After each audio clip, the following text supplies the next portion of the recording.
Bismillahirrahmanirrahim. Dear students, this is me, Sidra Khalil, your course instructor of Modern Novel. We are over here of the subject Modern Novel, and this is our 5th week lecture. In previous lecture, we have done introduction of Modern Novel, and after that, we have done characteristics of Modern Novel, and we started one novel that is Heart of Darkness by Joseph Conrad. While reading this novel, we have done in detail the textual analysis, different characters, the other critical analysis of the text, and some of the major thematic concerns that are very much prevalent in this novel we have done. If I talk about my today's lecture, in today's lecture, we are going to discuss different figurative devices like irony over here, imagery of the novel we have to discuss. So Joseph Conrad has used a figurative device, irony, to cater the hidden meaning in the novella Heart of Darkness. When there is a contrast between what is said and what actually is, then the situation is said to be ironic. And this thing is very much dominant in Joseph Conrad's novella Heart of Darkness. Whenever the irony is used, it heightens the degree of effect, something the comic effect and something the tragic effect. So if I talk about Joseph Conrad, there are many ironies in the novel, but the greatest and noteworthy irony is the conversion of Kurtz in the Congo. Kurtz was an intelligent agent of the company who once wrote a pamphlet stating the formative role the whites that they can play in the interior of Africa. As per him, the whites can suppress the savages, their brutal customs of killing human beings and their way of living, and can civilize the backward people. Here he held a very high and progressive concept about taming the cannibals. But we see at the end of the novel, exterminate all the brutes. The most important line of this text is written at the end of the pamphlet. Here lies another irony, that at first what he wrote about the constructive role of whites contradicts with the statement. Similarly, Kurtz is expected to civilize the savages because he is thought to be one of the great people having moral restraint. However, just the opposite happens in the novel. In place of civilizing the brutes, he himself has become a savage. While dealing with the whites, he behaves normally, but when he returns to the interior, he finds himself one of them and becomes a savage. Later on, he becomes so powerful, dominating all the savages, that he is worshipped as a god. So he was considering him like a godlike quality. He starts following the night rituals that ends with beheading the many of savages and cruel raids for the ivory. Kurtz cannot control his moral self, his own ambitions. He forgets the demarcation line of civilized man and a savage. He went there to transform the savages, but he himself is actually transformed. In this way, Kurt's transformation into savage is one of the great examples of the irony in this novel. Another significant example regarding irony is Marlowe's ultimate reaction to Kurtz. At the beginning of the novel, you all have read the text. Marlowe gets many information about Kurtz and he forms an attitude of disdain towards Kurtz. However, afterwards, he becomes his admirer and he also respects him. He has developed a strong feeling of friendship with him. He persuades Kurtz to return back to the city. He begins to cherish the cruel man who has turned into a savage. Marlowe has started to see him as his own kin in terms of the primitiveness. Thus, another civilized and highly cultured man, Marlowe, has also fallen almost prey to the influences of savagery. We expect Marlowe to hold his hatred towards Kurtz till the end, but happens opposite to our hope. There is irony in the attitude of Kurtz's fiancée. This is the ending part of the novel. She has been a great lover and devoted to her beloved Kurtz. She feels proud that her lover is in the great mission to civilize the savages. She has harbored a highest degree of respect for her lover, whom she worships like a god. So there is a contrast between actuality and the things that are pretending. When she knows about the death of the Kurtz, her grief overpowers her. Marlowe goes to see her after 1 year of Kurtz's death, and still he finds her in mourning. She speaks of high words for him. The irony in this case lies in the fact that the man she loves and still adores had become a devil in the process of civilizing the savages. The irony becomes higher when Marlowe says that his last words had been her name. Actually, his last words were what? Guess the students. Actually, his last words of Kurtz were the horror, the horror, the horror. The adoration of Kurtz by Russian is very ironical. According to the description of Marlowe, Kurtz has become a devil living among the savages. He has been no less than dumb. But for the Russian, he is the hero of great work. The Russians, they say that the Kurtz has enlarged his mind and can teach to see the essence of the things in a different way. As per the Russian, Kurtz possesses a hidden wisdom which enlightens him. It is so ironical that a man who is by all means a devil can illuminate how he can illuminate the Russians. In this way, the novel Heart of Darkness possesses many ironies to heighten the degree of feeling of sorrow when there is an unexpected transformation of Kurtz. When the white fiancée of Kurtz goes on believing that her lover is noble and praiseworthy man, and when we find Marlowe praising Kurtz despite his devilish nature. Polish and reframe it, but don't shorten the length. So actually, you can also enlighten these thoughts as well. These are some of the examples of the irony in this novel. Now we are moving towards another part of our today's lecture, that is symbolism. Symbolism and the literary technique is there that has been also employed by Joseph Conrad in his novel. So symbolism in the Heart of Darkness are the following.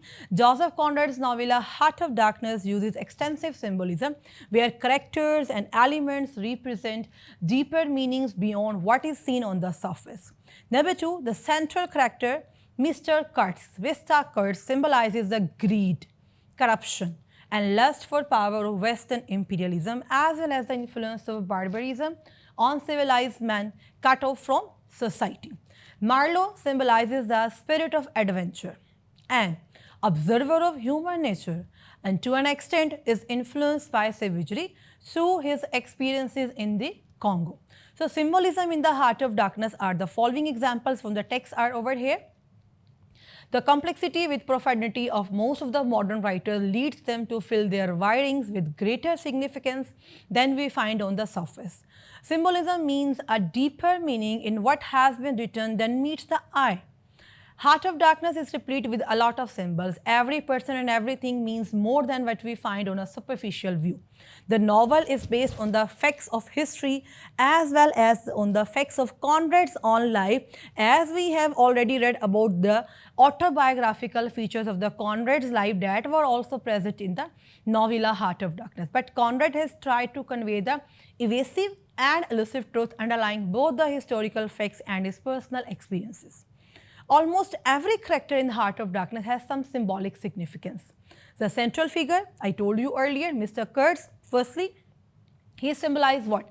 He symbolizes the greed and commercial and corrupt mentality of the Western countries like colonizers. Secondly, he symbolizes the white man's love for power. So power actually corrupts men and absolute power corrupts absolutely. So thirdly, the change which comes over during his stay among the savages symbolizes the influence of barbarism upon a civilized man. And this thing actually cut off them from the civilized society. So it also symbolizes the irresistible influences of barbarism upon a civilized man cut off from civilized society. Where there is no check on a man, the worst of him may come out. If check and balance, that's why we can say that check and balance is very much important. We have the example of this thing in the character of the Kurtz. Finally, Mr. Kurtz symbolizes the repentant sinner. Mr. Kurtz's desire to collect the maximum quantity of ivory conveys the exploitation of the backward people of Congo by the white colonizers.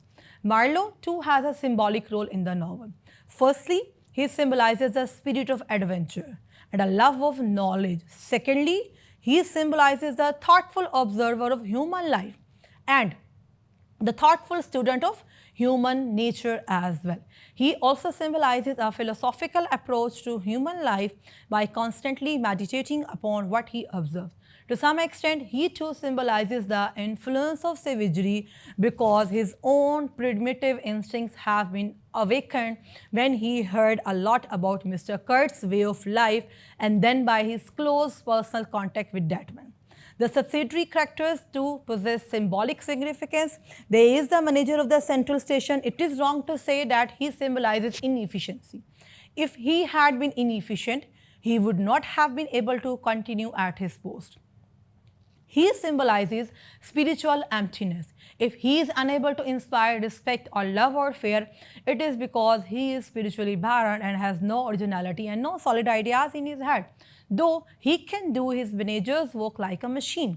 So brickmaker, another important character is there. Brickmaker, they acts as a papier-mâché, Mephistopheles, and symbolizes cunning and trickery.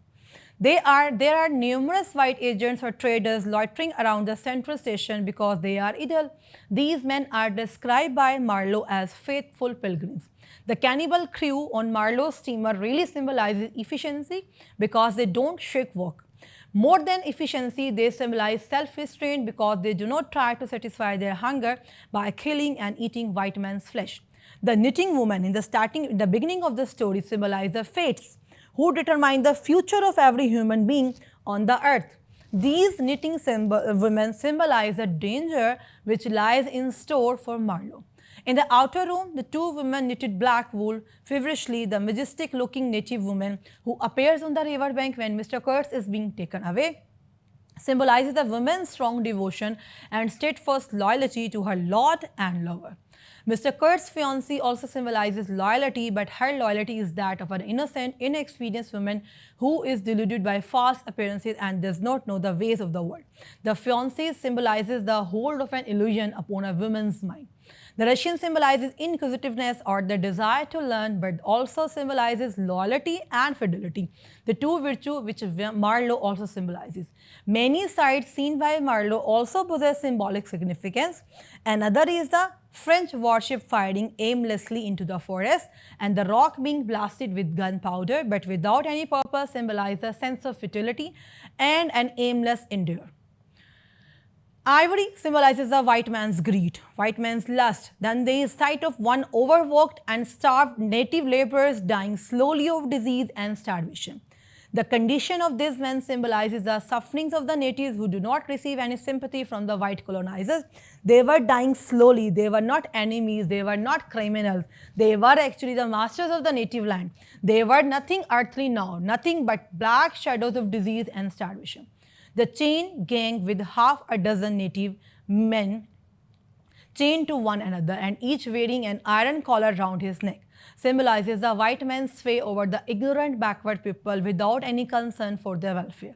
The joints of their limbs were like knots in a rope. Each had an iron collar on his neck and all were connected together with a chain whose bites swung between them, rhythmically clinking. These are the lines from the text that tells us about the conditions of the natives. The description of the natural scenery also serves as a symbolic purpose. The scenery is wild and awe-inspiring. The silence of the woods and the abundance of the trees symbolizes mystery and horror. Marlowe has given us many pictures of the thick defense-matted forest, and the river was there, fascinating, deadly, like a snake. Like the coil of the snake was there. The city of Brussels symbolizes the inner corruption and degeneracy of white man's civilization. Brussels seems to Marlowe to be the white sepulchre, something outwardly pleasant and holy, but inwardly rotten. Finally, Marlowe's whole journey into the Congo has symbolic significance. Besides a literal meaning, it may be regarded as a journey into the subconscious mind of the Marlowe in particular and of mankind in general. Heart of Darkness is a story of a journey involving spiritual change in the voyager. Symbolically, Marlowe's journey into the Congo is an arduous physical activity or adventure. The literal meaning of Heart of Darkness is the inmost region of Congo, but symbolically this phrase means the innermost region of the man's mind or soul. As Marlowe stands for Conrad, the novel becomes a kind of Conrad's exploration of his own mind during his visit to the Congo in 1890. So while concluding my today's lecture, in short, the imperial exploitation of the Congo has effectively been conveyed through a symbolic description of numerous scenes and situations. So this is all about my today's lecture. Dear listeners, in today's lecture, we have discussed in detail about symbolism and the ironies of the novel Heart of Darkness. If you have any kind of issue, you can ask questions from me. Thank you so much for listening. Allah Hafiz.